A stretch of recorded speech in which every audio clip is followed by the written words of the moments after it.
So welcome everybody. I'm going to just start off for those of you who might be new to the meetings or not. I just want to go over the process a little bit so people have an understanding of what to expect from a meeting and what the process is if you'd like to participate in the meeting. So I wanted to go over a little bit of the process. So my name is Kim Graham. I'm the vice chair of the LHA. And I want to say welcome to everybody. So specifically to this, let's look at today's agenda. We had no requests for anybody to be on the tenant forum part of the agenda to speak. You have up until 48 hours before our meeting gets posted to talk to Barb, our executive director, and ask to be a speaker in the tenant forum. I think that's a lot, kind of comparable to the selectmen's meeting where it's public forum, public comment.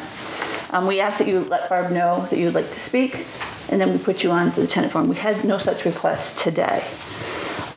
We did have one request via email, and asking us to, the request was to put the cell antenna issue on the agenda.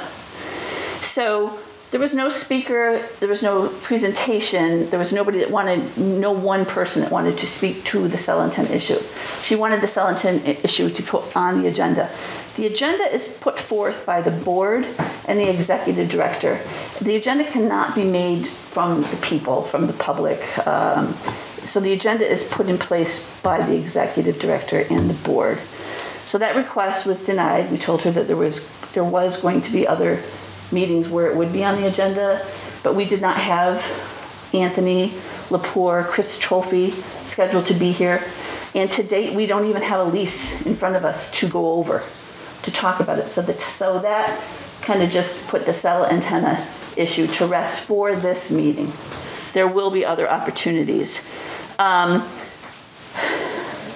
last month's board meeting, we recognized the large crowd that we had, and we recognized the concern that was in the audience. We did have a person that asked to speak at the tenants forum, which was allowed to do. And then, because of the large crowd, because of the concern, as a courtesy, I opened it up to other speakers. That will not happen again in the future.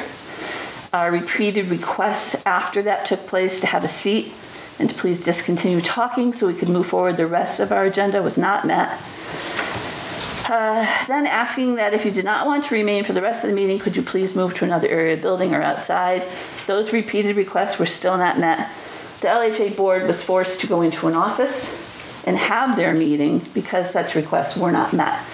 So we stepped out of the boundaries of the typical meeting out of courtesy and out of concern for everybody that took the time to come to the meeting, and it did not work well in our favor.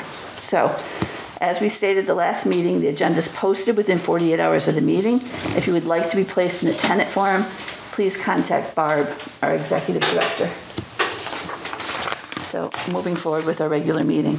May I ask a question, Madam Chair? No, you may not. Tenant forum, there are no requests. So I would like a motion to accept the minutes of the July meeting. So moved. Second? Second. Thank you. All those in favor? Aye. Curtis Commercial Space. Jim? Hi, I just want to bring you up to speed. The commercial leases have been signed for the new space. Okay. They paid their rent, and we're all set on that front. Perfect. There was they're doing the build out for the space as we speak. We plan on being in on the 1st of the month, 1st of September. Perfect. Nice. So the improvements that they're doing to the commercial space are substantial, and they will benefit the housing authority long term. Good. So I think it's a good move by the housing authority to take them on as a tenant. The only other thing, we have a small leak in one of the other commercial spaces, the pharmacy, and we're going to be investigating that to find out what's going on there. These leaks haven't been frequent, but troublesome when they do pop up, and we're going to be working on that, and I can report back at our next meeting on that. Okay. And that's pretty much it on the commercial space. Thank you. Do you have any questions for Jim? Any questions, Jim? Okay. No. Accounts payable? Okay, the accounts payable is of June 30th, 2021. The 689 balance, which would be the special needs account, is $85,898.93. The 4001 balance, which includes the elderly and the family tenant account, is $152,798.29. Commercial balance as of June 30th is $95,917.02. And commercial savings as of June 30th is $60,594.79. So we're in good shape. Sounds good. Any questions from the board? No. Okay. Vacancies? We have one vacancy at Turner Terrace is being offered and was shown on Monday. And we're still waiting for the prospective applicant tenant to make a decision. There are two more vacancies at Turner Terrace that just opened up August 1st, and we're starting to, assess what needs to be done. I've gone and inspected, and we'll get working on those. And the applicant wait list has already been addressed because it takes forever to get a, it seems to anyway, to get a tenant to go in. So that's where we're at with that. There's the occupancy, the two-bedroom family unit is still unoccupied, and we're waiting. Shannon has run about number 6 wait list? So about 175 applicants. 175 applicants have been offered the apartment, and either they don't respond or they're not eligible, or whatever the case may be. We still haven't found a tenant for the family unit. So it's just been a really long process. That's surprising. Yep. Right? Very surprising. It's the new wait list system Right. that I talk about and complain about every month. Right. Wow. Because it can't just be offered out. There's a process. Yep. Okay. Curtis is 100% occupied. Okay.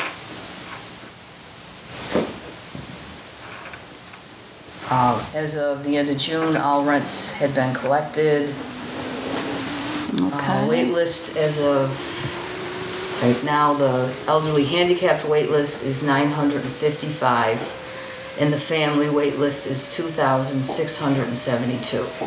This is statewide. Okay. Buildings, property maintenance? I have quite a few capital projects that are currently in the works, and they're all in different stages. I just wanted to just give you an update on those. The exterior light poles down here at Turnier, they're done, and the final cost was $18,650. They're right out on the island, the 2 light posts that were installed by Pignatelli Electric.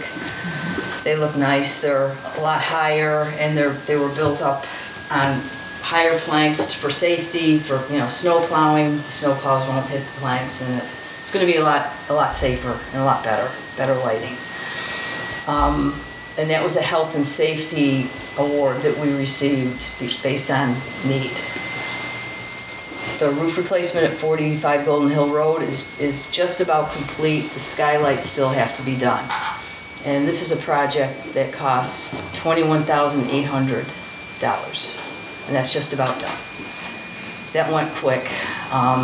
2 bathrooms are in the process of, they haven't started yet, but the plans and the whole process is being worked out now. 2 bathrooms are being renovated at 25 West Street, which is the other special needs house on West Street.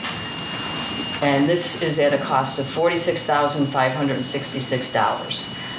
The architect has submitted a scope of service, and they're now just in the works of deciding, when that job is going to start. Curtis window trim project will go out to bid tomorrow. The ad is going into the Berkshire Eagle on Thursday, but it goes into the on bid docs. Everything is online now, all the bids, so it'll be out in bid docs as of tomorrow. Bradley Architects are overseeing the project, and bids will be due back September 1st. So hopefully, if the project, there's a good chance, weather permitting it, it could be completed this season, but if not, it could get started and then the rest could be completed in the spring. Just depends on who bids and, you know, all that. What else? Architect service. That's a lot. That's $121,899, the cost of that. The exterior door replacement job down here, phase 1, which is the 32 side, all the exterior doors are in the process of will be replaced at a cost of $40,000. Bradley Architects has also they're also working on this job, and they've submitted a scope of service. And then finally, the Curtis parking lot is complete with the exception of the final landscaping, and trees need to be planted. They've been paid the majority of their fee, which was $74,575, and they're owed another $9,700. And they have till Monday to get that completed, because they've been kind of dragging their feet. So we'll see what happens there. Okay. And that's a lot of projects. It's all capital money. It's not money that comes out of our operating budget. The state funds all these projects, so. Okay. Okay, regulatory updates? I don't have any. None. Town of Lenox? None. Personnel issues? None. Public housing notices? Just that I only had one, and it's just about our performance management review that we have yearly, but actually that they're changing it, and it might be every 2 years now. And they're implementing fair housing criteria in the review. It's just we have to have a fair housing policy, which we do. Actually, one of the other things we have to have is a language policy, because now with this statewide wait list, Shannon is spending a lot of time trying to interpret Spanish. I mean, Spanish seems to be the language, the majority of the foreign languages that come up, but there's been others. So we do have a Spanish interpreter on board when needed. So we're going to have to adopt a policy for that, because this is where it's going. Mm-hmm. Yep. Okay. Certificate of final completion. I just need that to be approved. For the exterior light poles at Turn Your Terrace. Yeah, it's let's see where I brought it. It's just I don't have it in hand, but it's just that it was that's this one. So the job is improved, and then the certificate comes from them that the job is done? Yeah, I sign up, well, this would be approval from the Housing Authority. The certificate of final completion would be first signed off by the architect, and then the contractor, and then the Housing Authority. Okay. I don't have it in hand. It's Okay. Yeah, so, I mean, just a board vote to approve that the job has been done, and, you know, I did report it has been done, and the certificate has been submitted for payment. Okay. So can I have a motion to approve the certificate of final completion for the exterior light poles at Turn Your Terrace? I motion to Only have two the of you. certificate of final completion exterior light poles at Turn Your Terrace. Okay, and second? Sure. All those in favor? Aye. Aye. Okay, any old business? I just had one other application for the first payment for the roof at 45 Golden Hill Road. I just got it, and it is for $15,532. It's been signed off by the architect, so the architect went down to 45 Golden Hill Road and reviewed the roof. Also, the contractor's secretary sent me a bunch of pictures that had been taken, and I saw that it is done. It is just about complete. And the total contract sum is $28,800, and this would be for $15,532.50, because a retainer is always held at the end Right. to make sure everything's been done. And Okay. this needs to be approved by the board as well. Okay. Looking for a motion, please. I motion to accept whatever Barb just said. For the 45. For 45. For 45 Golden Hill Road. For $15,532.50. Is that what it was, 50? Yep. Okay, yes. Second. All those in favor? Aye. You guys are the show, the show today. Yeah. The three of us. That's it. That's all we have. Okay. Any other old business? No, that's it. No, Motion to adjourn. I motion to adjourn. Second. Madam Chair, I have paperwork to submit to your board. To our board. Sure. I'll catch you on the way out. Thank you.